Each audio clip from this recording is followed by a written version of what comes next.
हमको जब ये बताया गया कि ये ऐसा एक विवाह अंबानी परिवार के द्वारा किया जा रहा है जिसमें लंबे समय तक कई कार्यक्रम आयोजित किए जा रहे हैं, लेकिन किसी एक दिन भी एक बोतल शराब नहीं परोसी जा रही। हजारों व्यंजन बनाए जा रहे हैं अलग अलग मौक़ों पर, लेकिन एक दिन भी कोई भी मांसाहार का व्यंजन उसमें नहीं बनाया जा रहा। इतना ही नहीं, बहुत सारी जो धार्मिक विधियां हैं उनका यथावत अनुपालन किया जा रहा है। इस तरह से भारतीय संस्कृति का अनुसरण करते हुए ये विवाह किया जा रहा है। तो हम लोगों ने समझा कि ऐसे कार्य को अपना आशीर्वाद देना चाहिए।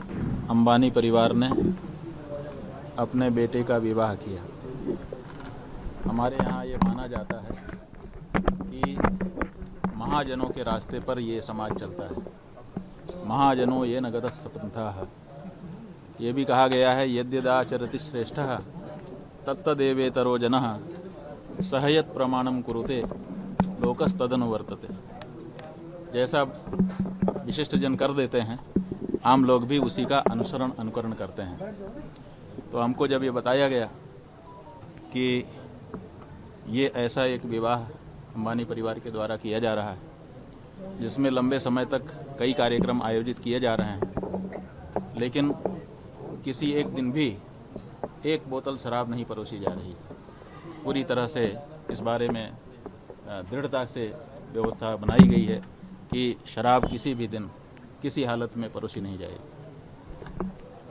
हजारों व्यंजन बनाए जा रहे हैं अलग अलग मौक़ों पर, लेकिन एक दिन भी कोई भी मांसाहार का व्यंजन उसमें नहीं बनाया जा रहा। इतना ही नहीं, बहुत सारी जो धार्मिक विधियां हैं उनका यथावत अनुपालन किया जा रहा है। और आशीर्वाद गोष्ठी में पहले भगवान की पूजा करके उनसे आशीर्वाद लिया जा रहा है, फिर गुरुजनों से आशीर्वाद लिया जा रहा है, फिर श्रेष्ठ पुरुषों से आशीर्वाद लिया जा रहा है। इस तरह से भारतीय संस्कृति का अनुसरण करते हुए ये विवाह किया जा रहा है। तो हम लोगों ने समझा कि ऐसे कार्य को अपना आशीर्वाद देना चाहिए, जिससे हमारे देश में अब क्या हो गया है हम जानते हैं। हम तो बड़े लोगों में भी जाते हैं और सामान्य लोगों में भी जाते हैं, गरीब से गरीब घर में भी जाते हैं। हमको पता है आज परिस्थिति ये है कि विवाह का आयोजन करने पर बाराती ही नहीं आते, कह देते हैं कि हमारे लिए क्या व्यवस्था है, अमुक चीज़ की व्यवस्था है कि नहीं।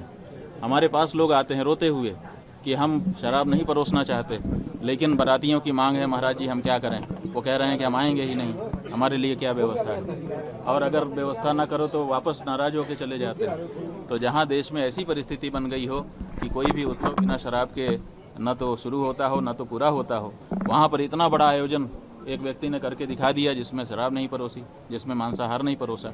तो ये एक बहुत अच्छा कार्य हम लोगों को लगा। तो हम लोगों ने समझा कि जा करके इनको आशीर्वाद करना चाहिए, और उन्होंने बड़ी श्रद्धा से बुलाया था और मर्यादा रखते हुए सब निभाया भी। स्वामी जी, अखिल भारतीय संत समिति आरोप लगाई है कि संतों को शादी विवाह में नहीं जाना चाहिए, इस पर क्या कहेंगे आप? देखिए, शादी विवाह क्या है पहले ये समझना पड़ेगा। ये जो शब्द बोल रहे हो आप ना, अगर ये उन्हीं के द्वारा कहा गया, संत समिति के किसी व्यक्ति के द्वारा कहा गया शब्द है तो हमारी आपत्ति है। हमारे यहाँ शादी होती ही नहीं है।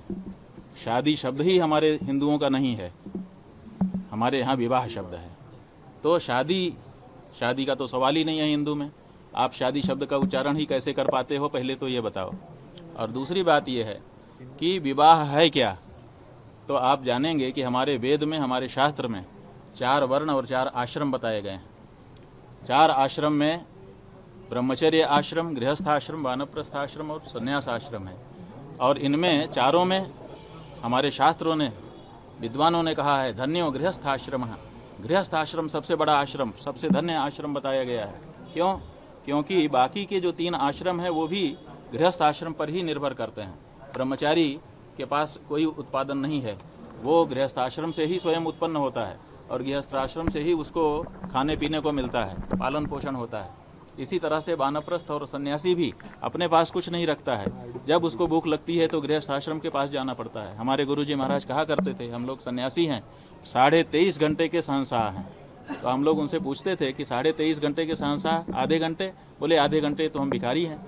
जब हमको भूख लगती है, उसके पहले जब तक भूख नहीं है तब तक तो हम त्याग में, तपस्या में और साधना में लीन रहते हैं। लेकिन जब भूख लगती है तो किसी न किसी गृहस्थ के दरवाजे जा कर के हमको भी भिक्षा याचना करनी पड़ती है और उस समय हम भिक्षुक हो जाते हैं। तो ऐसी परिस्थिति में जो गृहस्थ आश्रम है, उस गृहस्थ आश्रम को अगर हम बल नहीं देंगे तो कौन बल देगा? और अगर हमारा गृहस्थ आश्रम बिगड़ गया तो फिर भारतीय संस्कृति ही बिगड़ जाएगी।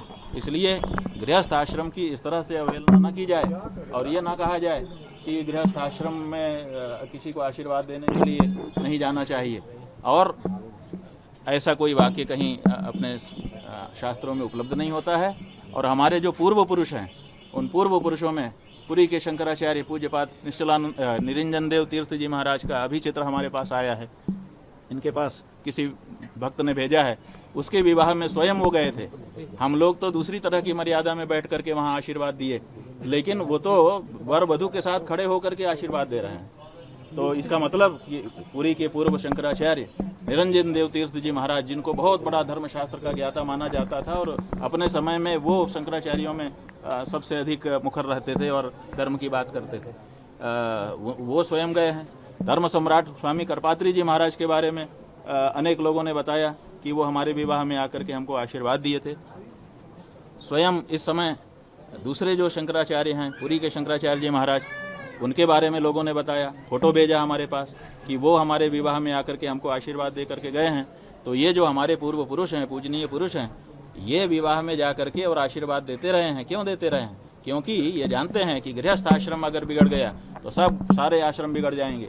इसलिए गृहस्थ आश्रम को बनाए रखना चाहिए। ये जो परिवार नाम की संस्था है, ये गृहस्थ आश्रम से आरंभ होती है और ये भी बहुत पवित्र आश्रम है, धन्य है। ऐसे में इसकी सुरक्षा करना किसी भी धर्माचार्य का दायित्व है।